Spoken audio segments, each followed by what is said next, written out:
Hi friends, ഒരുപാട് നാളായി നമ്മളൊരു ലോങ് വീഡിയോ അപ്ലോഡ് ചെയ്തിട്ട്. ഇടയ്ക്കൊക്കെ ഷോർട്സ് ഇടും എന്നല്ലാതെ ഇപ്പം ലോങ് വീഡിയോസ് അപ്ലോഡ് ചെയ്യാറേ ഇല്ല. അപ്പോൾ ഇന്നത്തെ വീഡിയോ നിങ്ങൾ തമ്മിലിൽ കണ്ട പോലെ ഖത്തറിൽ ഞങ്ങൾ താമസിച്ചിരുന്ന വീടും പരിസരവും ഒക്കെയാണ്. ഞാൻ കഴിഞ്ഞ ദിവസം ഒരു വേസ്റ്റ് മാനേജ്മെൻറ്റ് ഇവിടെ വേസ്റ്റ് കളയാൻ പോകുന്നൊരു വീഡിയോ ഇട്ടപ്പോൾ പറഞ്ഞിരുന്നു അതിൻ്റെ ഒരു റീസൺ ഉണ്ടെന്ന്. ആ റീസൺ മറ്റൊന്നുമില്ല, ഞങ്ങൾ 6 മാസത്തെ ഖത്തർ ജീവിതം കഴിഞ്ഞ് തിരിച്ച് നാട്ടിലേക്ക് പോകാൻ വെറും 6 ദിവസം ഉള്ളപ്പോൾ എടുത്തു വെച്ചൊരു വീഡിയോ ആണ്. ഞാൻ ആദ്യം ഇതൊക്കെ ഇങ്ങ് പകർത്തി എൻ്റെ ഫോണിൽ വെക്കാമെന്ന് വിചാരിച്ചു. പിന്നെ വിചാരിച്ചെന്താ ഇതെല്ലാം കൂടെ കൂട്ടിച്ചേർത്തൊരു വീഡിയോ ആക്കി വെക്കാം. എല്ലാം ഒരു ടൈപ്പ് ഓഫ് ഡോക്യുമെൻറ്റേഷൻ അല്ലേ. നമ്മൾ ഏതെങ്കിലും ഒരു നാട്ടിൽ വന്ന് ആ നാടിനെ പറ്റിയിട്ടും നമ്മുടെ അനുഭവങ്ങളെ പറ്റിയിട്ടും ഒക്കെ എഴുതി വെക്കുന്ന പോലെ തന്നെയാണ് ശരിക്കും ഒരു വീഡിയോ ചെയ്യുന്നത്. ഒരുപാട് നാളുകൾ കഴിഞ്ഞിട്ട് എനിക്കാണെങ്കിലോ മക്കൾക്കാണെങ്കിലോ ഒക്കെ എടുത്ത് നോക്കുമ്പോൾ നല്ല ഓർമ്മകളായിരിക്കും ഇത്. ഞങ്ങളെ സംബന്ധിച്ചിപ്പോൾ മോൻ ചെറുതാണ്. ചിലപ്പം കുറേ നാൾ കഴിയുമ്പം ഇതൊക്കെ അവന് കേട്ടുകേൾവി മാത്രമേ ഉണ്ടാവുള്ളൂ. ഒരു പക്ഷേ ഈ നാട്ടിലേക്ക് തിരിച്ചു വന്നാലും അത് ഈ ഒരു സ്ഥലത്തേക്ക് ആയിക്കൊള്ളണം എന്നില്ല. അതൊക്കെ കൊണ്ടാണ് ഇപ്പോൾ ഇങ്ങനൊരു വീഡിയോ ചെയ്യാൻ ഇറങ്ങി പുറപ്പെട്ടത്. ഈ സ്ഥലം എന്ന് പറയുന്നത് മൈദർ എന്ന് പറഞ്ഞ സ്ഥലമാണ്. ശരിക്കും ദോഹയിൽ നിന്നൊരു 18-20 കിലോമീറ്റർ ദൂരത്തുള്ള സ്ഥലം. ശരിക്കും ഇതൊരു അറബിക് ഏരിയയാണ്, ഒരു അറബിക് പോഷ് ഏരിയയാണ്. ഇപ്പോൾ കണ്ടില്ലേ, വലിയ വലിയ വീടുകളൊക്കെ ആയിട്ട് ആ ഒരു ടൗണിൻ്റെ ഹസി ബിസി ഒന്നും ഇല്ലാത്തൊരു സ്ഥലം, നല്ല ശാന്തമായിട്ടുള്ള സ്ഥലം. ഇത് ഇത്രയും ഒഴിഞ്ഞ് കിടക്കുന്നത് ഇതിപ്പോൾ റോഡ് പണി കിടക്കുന്നതാണ്. 2 സൈഡിലും റോഡൊക്കെ ബ്ലോക്ക് ചെയ്ത് വെച്ചേക്കുന്ന കാരണമാണ്. അപ്പം ഇവിടെ നമുക്ക് തൊട്ടടുത്തൊരു പള്ളിയുണ്ട്. ശരിക്കും നല്ല വൈകുന്നേരം വെറുതെ ഇറങ്ങി ഇവിടെ നടക്കാനാണെങ്കിൽ പോലും ഞങ്ങൾക്ക് നല്ല രസമായിട്ട് തോന്നും. ഒരു പക്ഷേ ഇതൊക്കെ ആദ്യമായിട്ട് കാണുന്നതുകൊണ്ടായിരിക്കും. ഇത് ഞങ്ങളുടെ വീടിൻ്റെ ഫ്രണ്ടിലുള്ള ഒരു മരമാണ്. ഇതെന്ത് ടൈപ്പ് മരമാണെന്ന് എനിക്കറിയില്ല. അത് പുറത്തേക്ക് ഇങ്ങനെ മതിലിലേക്ക് പടർന്നിങ്ങനെ കിടക്കുന്നുണ്ട്. പിന്നെ നമുക്ക് മെട്രോ സ്റ്റേഷൻ അടുത്തുണ്ട്, സ്പെയർ പാർക്ക്, വില്ലേജ് മാൾ എന്നൊക്കെ പറഞ്ഞിട്ടുള്ള ഡെസ്റ്റിനേഷൻസൊക്കെ നമ്മുടെ വീടിൻ്റെ അടുത്ത് തന്നെയാണ്.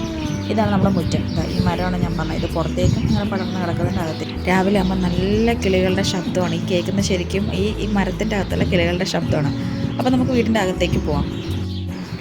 ഇത് ശരിക്കും ഒരു 1 BHK വില്ല പോർഷനാണ്. വളരെ മിനിമൽ ആയിട്ടുള്ള, നമുക്ക് ഞങ്ങൾക്ക് നല്ലൊക്കെ താമസിക്കാൻ പാകത്തിനുള്ള ഒരു വീട് എന്ന് പറയാം. അപ്പോൾ വന്ന് കയറുമ്പോൾ തന്നെ എൻ്റെ ചെറിയ അലങ്കോല പണികളൊക്കെ ഞാനിവിടെ ചെയ്തു വെച്ചിട്ടുണ്ട്. ആദ്യം ഒന്നും ചെയ്യേണ്ടെന്ന് വിചാരിച്ചിരുന്നു. പിന്നെ വന്നപ്പോൾ പലതായിട്ട് ചെയ്ത് നമ്മൾ നിൽക്കുന്ന സ്ഥലം നമ്മൾ എങ്ങനെയെങ്കിലും മനോഹരമാക്കി എടുക്കണം എന്നാട്ടോ. ഞാൻ 2 കോട്ട്സോട് ചെയ്ത് വെച്ചിട്ടുണ്ട്. ഷുഗർ എന്ന് പറഞ്ഞാൽ ഗ്രാറ്റിറ്റ്യൂഡ്, സോബർ, പേഷ്യൻസ്. നമ്മുടെ ലൈഫിൽ നമുക്ക് ഏറ്റവും കൂടുതൽ സന്തോഷം വരുമ്പോൾ നമ്മളതിൽ നന്ദി കാണിക്കുക, സങ്കടം വരുമ്പോൾ നമ്മളതിൽ ക്ഷമിക്കുക എന്ന് പറയുന്ന അർത്ഥം വരുന്ന 2 കാലിഗ്രാഫി കോട്ട്സോട് വെച്ചിട്ടുണ്ട്. ശരിക്കും ഞാൻ പറഞ്ഞത് ഒരു 1 BHK ആണ്. നമ്മുടെ നാട്ടിൽ 2-3 റൂമും 2 നല്ല വീടും ഒക്കെ ഉള്ളവർ ഗൾഫ് കൺട്രീസിൽ അല്ലെങ്കിൽ പുറത്തേക്കൊക്കെ പോയിട്ട് അക്കോമഡേഷൻ കിട്ടാൻ വേണ്ടിയിട്ട് നമ്മൾ കഷ്ടപ്പെടുമ്പോൾ നമുക്ക് അതിൻ്റെ ഒരു വില മനസ്സിലാവും. 1 റൂം 2 റൂം ഷെയർഡ് അക്കോമഡേഷനൊക്കെ ആയിട്ട് നമ്മൾ അതിനുവേണ്ടി ഒരുപാട് സ്ട്രഗിൾ ചെയ്യേണ്ടി വരും ഒരു അന്യനാട്ടിൽ വന്നിട്ട്. അപ്പോൾ ഈ ഒരു റൂമിൽ ഒരു ചെറിയൊരു ഡൈനിങ് ടേബിൾ ഉണ്ട്, അതിൻ്റെ കസേര, പിന്നെ TV, കൂളർ, പിന്നെ ഇവിടെ മതിലിൽ ഞാൻ വീണ്ടും കുറച്ച് ചിത്രപ്പണികളൊക്കെ ചെയ്ത് വെച്ചിട്ടുണ്ട്. ചുമ്മാ ചാർട്ട് പേപ്പറിൽ കുറച്ച് വരച്ചിട്ട്. അപ്പോൾ ഇത്രയേ ഉള്ളൂ ഈ റൂമിലെ വിശേഷങ്ങളിൽ. നമുക്ക് അടുത്ത റൂമിലേക്ക് പോവാം. ഇത് അത്യാവശ്യം വലിയൊരു ബെഡ്റൂമാണ് കേട്ടോ. അത് വലിയ സെറ്റപ്പുള്ള റൂമൊന്നുമല്ല, എന്നാലും നമുക്ക് നിൽക്കാൻ വേണ്ടി പാകത്തിന് അത്യാവശ്യം വലിയ നല്ല വിസ്താരമുള്ള റൂമാണ്.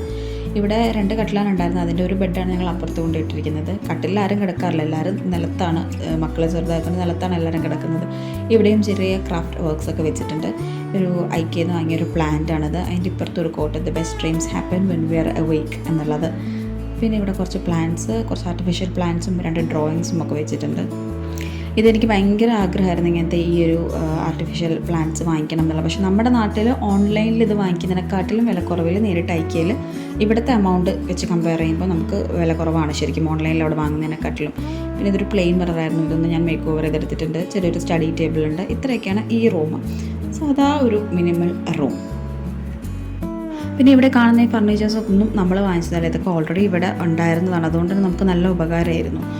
ഇവിടെ അലമാരയിൽ ഒരാൾ കളിക്കുന്നതൊക്കെ നിങ്ങൾക്ക് കാണാം. എല്ലാ സാധനങ്ങളും നമുക്ക് ഭാഗ്യത്തിന് ഇവിടെ ഉള്ളത് തന്നെയാണ് കിട്ടിയത്. പിന്നെ ഇത് ഞങ്ങളുടെ കുഞ്ഞ് അടുക്കള. നമ്മുടെ നാട്ടിലൊക്കെ നമ്മൾ വലിയ അടുക്കളയിലൊക്കെ പെരുമാറുന്നതായിരിക്കും. പക്ഷേ ഇങ്ങനത്തെ വീടുകളിൽ അല്ലെങ്കിൽ പുറത്തേക്കൊക്കെ വരുമ്പോൾ ചിലപ്പോൾ അടുക്കള കുഞ്ഞ് ഉള്ള സ്ഥലങ്ങളായിരിക്കും അധികം ഉണ്ടാവുക. പക്ഷെ അവിടെ എന്നെ സംബന്ധിച്ച് ഈ വീട്ടിലെ ഏറ്റവും എനിക്ക് ഇഷ്ടപ്പെട്ടൊരു സ്ഥലമാണിത്.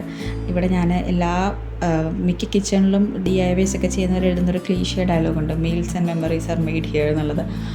അതുപോലെ തന്നെ മൈ കിച്ചൺ മൈ റൂൾസ്, അതൊക്കെ ഞാനിവിടെ എഴുതി വെച്ചിട്ടുണ്ട്. കാരണം നമുക്ക് നമ്മുടെ ആധിപത്യം എടുക്കാൻ ഈ അടുക്കളയെ സംബന്ധിച്ചിടത്തോളം ഇവിടുത്തെ രാജാവ് ഞാനാണ്. എൻ്റെ റൂൾസാണ് ഇവിടെ ഞാൻ നടപ്പിലാക്കുന്നത്. അപ്പോൾ ഈ ഒരു പ്ലേസ് ശരിക്കും എനിക്ക് എന്തായാലും മിസ് ചെയ്യും. ഞങ്ങളുടെ ഒരുപാട് മൊമെൻറ്റ്സും ഞങ്ങൾക്ക് ഇഷ്ടപ്പെട്ട വിഭവങ്ങളും ഒക്കെ ഞങ്ങൾ ഉണ്ടാക്കിയെടുത്തത് ഈ ഒരു കുഞ്ഞ് അടുക്കളയിലാണ്. നമ്മുടെ കൈപ്പിടിയിലെല്ലാം എത്തുന്നൊരു കുഞ്ഞടുക്കള. ഇത്രയേ ഉള്ളൂ വീട്ടിലെ കാര്യങ്ങൾ. ഇനി ഇവിടുത്തെ ഒരു നൈറ്റ് വ്യൂ ആണ്, രാത്രിയത്തെ വിശേഷങ്ങളാണ്. ഇനി ഇതാണ് നമ്മുടെ പുറത്തെ ഒരു നൈറ്റ് വ്യൂ എന്ന് പറയുന്നത്. ഞാൻ നേരത്തെ തുടക്കത്തിൽ പറഞ്ഞല്ലോ, ഇത് ശരിക്കും ഒരു അറബിക് പോഷ് ഏരിയ ആണെന്ന്. അറബികളെ സംബന്ധിച്ചിടത്തോളം അവർ ഈ ഹോം ഡെക്കർ, അതുപോലെ തന്നെ ഫർണിച്ചർ, ലൈറ്റിങ്ങിനൊക്കെ ഒരുപാട് ഇമ്പോർട്ടൻസ് കൊടുക്കുന്നവരാണ്. അതുപോലെ തന്നെ രാത്രി ഇവിടെ വരുമ്പോൾ ഒരു റിച്ച് ലുക്കാണ് ശരിക്കും. ആ ദൂരെ കാണുന്ന വീട്ടിലൊക്കെ ലൈറ്റ് ഇട്ട് കഴിഞ്ഞിട്ടുണ്ടെങ്കിൽ ശരിക്കും ഒരു കൊട്ടാരം പോലെ ഇരിക്കും. ഞാൻ ആദ്യമൊക്കെ വന്നപ്പോൾ രാത്രിയൊക്കെ എന്തെങ്കിലുമൊക്കെ ആവശ്യത്തിന് പുറത്തിറങ്ങി അല്ലെങ്കിൽ വേസ്റ്റുകളായിട്ട് ഇറങ്ങുകയൊക്കെ ചെയ്യുമ്പോൾ നല്ലോണം ഇങ്ങനെ വായി നോക്കി നിൽക്കുമായിരുന്നു, ഇവിടുത്തെ ഓരോ വീടുകളും അതിൻ്റെ ഭംഗിയൊക്കെ കണ്ടിട്ട്. പിന്നെ ആ ദൂരെ കാണുന്നതാണ്, ഈ സൂം ചെയ്ത് കാണുമ്പോൾ കാണുന്നതാണ് നമ്മുടെ ടോർച്ച് ടവർ. ടോർച്ച് ടവർ എന്ന് വെച്ചിട്ടുണ്ടെങ്കിൽ വേൾഡ്സ് ലാർജസ്റ്റ് 360 സ്ക്രീനാണ്. അതിൽ കണ്ടോ ഫലസ്തീൻ്റെ ഫ്ലാഗൊക്കെ ഇങ്ങനെ വന്നത്. ഇപ്പോൾ ഞാൻ സൂം ചെയ്ത് കാണിച്ചേക്കുന്നതാണ്. അപ്പോൾ ഇതിലിങ്ങനെ ഓരോ അഡ്വർടൈസ്മെൻറ്റും അതുപോലെ തന്നെ ഒരിക്കൽ 2021 ഫയർ വർക്കൊക്കെ നടന്നിട്ടുണ്ടായിരുന്നു ഖത്തർ നാഷണൽ ഡേൻ്റെ ടൈമിൽ ഈ ടോർച്ച് ടവറിൽ നിന്ന്. അപ്പോൾ അതാണ് ടോർച്ച് ടവർ. അത് നമുക്ക് സൂം ചെയ്ത് നമ്മുടെ വീട്ടിൽ നിന്ന് നോക്കുന്ന ദൂരത്തിൽ അത് നമുക്ക് കാണാൻ പറ്റും. ഒരുപാട് ദോഹയിൽ പലയിടത്ത് പോയാലും ടോർച്ച് ടവർ നമുക്ക് കാണാൻ പറ്റും. നമ്മുടെ പള്ളി, അതിൻ്റെ മിനാരമൊക്കെ കാണുന്നുണ്ട്. ഒക്കെ ഓർമ്മയാക്കി ഞങ്ങളിപ്പോൾ നാട്ടിൽ തിരിച്ചെത്തിയിട്ടുണ്ട്. വേൾഡ് കപ്പിന് ശേഷം ഹയ്യ വിസ വന്നപ്പം അങ്ങനെ പോയതാണ്. 6 മാസം അവിടെ നിൽക്കാൻ പറ്റി, അൽഹംദുലില്ലാ. ഒരുപാട് നല്ല ഓർമ്മകളായിട്ടാണ് തിരിച്ചു പോകുന്നത്.